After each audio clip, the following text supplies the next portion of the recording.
If you struggle with anxiety or are an anxious empath, as we talked about in some of the other videos, this is for you, especially if you're needing a little extra dose of self-compassion.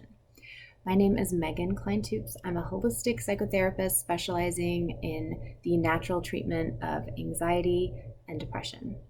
So today I want us to talk about the thoughts, the voices in our heads.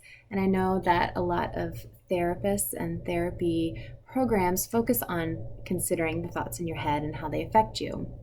We're going to take a slightly different approach so that you can begin today to decode the thoughts that you have in your head, the thoughts that you keep thinking that have become beliefs, limiting beliefs that stop you from becoming all that you want to be or all that you want to accomplish in your life. So just like walking a path in the woods where it's kind of like one of those off-beaten paths that you create by walking it over and over, you can kind of have that image of your brain. And because of neuroplasticity, we can change our brain.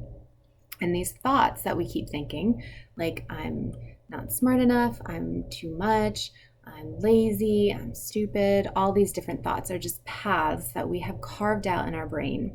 And we can begin to change the structure of the brain through practices like meditation and positive affirmations. There's a lot of other different things that we could do, but today we're going to talk about self-talk. So these thoughts that we have that stop us, like I'm lazy, I'm not smart, I'm stupid, I'm no fun, blah, blah, blah, blah, blah. They came to us usually from external people. And a lot of times we assume them as our own. So as children, we may have heard a message over and over about who someone, your parent, teacher, thought that you were, that they projected onto you. And you took that on as yourself. And so, for example, if your teacher constantly said, you're so ADD, and so that's the message you heard over and over when you were a child. And then your parents said it to you. And then you thought, okay, well, maybe I am ADD. And then you think that in your head. And so as an adult, these kind of child beliefs that you assumed from someone else's projection onto you has become your reality. Or if I hear this one a lot, like, your children here, you're not very pretty, or you're not very smart, or your brother or sister is the smart one or the pretty one. And so I hear that phrase that people hear when they're children and they come in as an adult and they still hold those beliefs, and it's not their own, and it's in most situations not even true.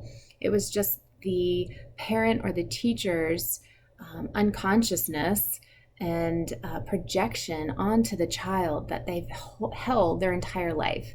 And so these limiting beliefs come through many, many years of programming.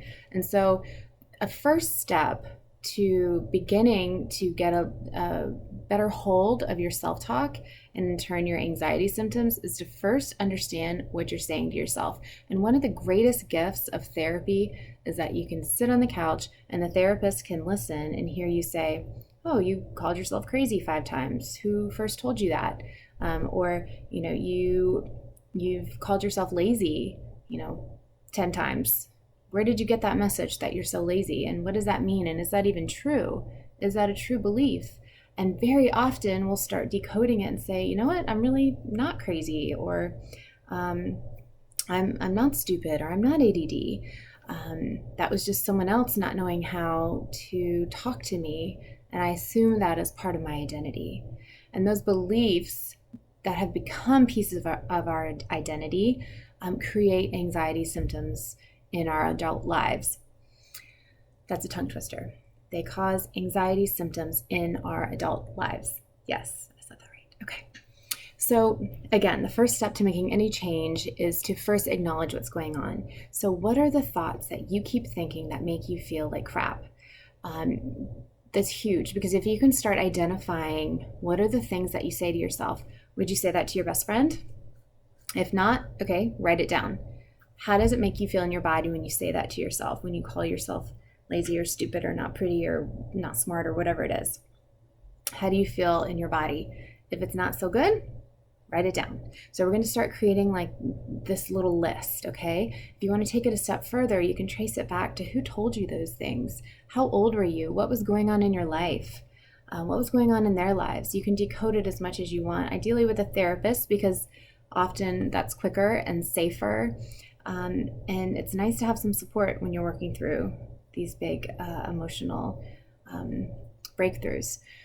So you want to start identifying what are the not so pleasant things I'd say to myself that I would never say to anyone else, okay?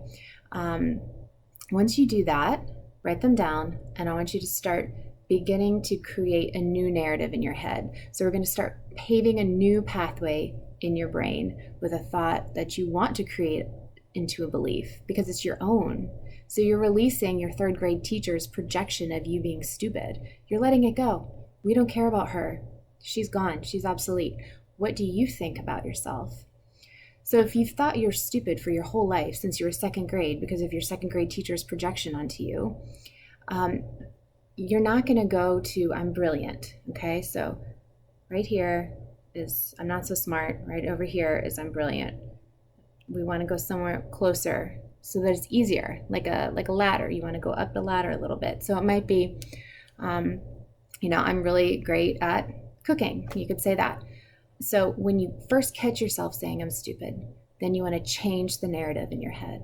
You want to first identify it, and then you want to change the thought, okay?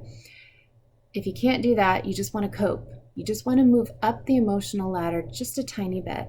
The more you do that, the more you're walking the new pathway in the brain. This is something that you can teach your children very easily. You catch your child saying something that's not so nice to themselves.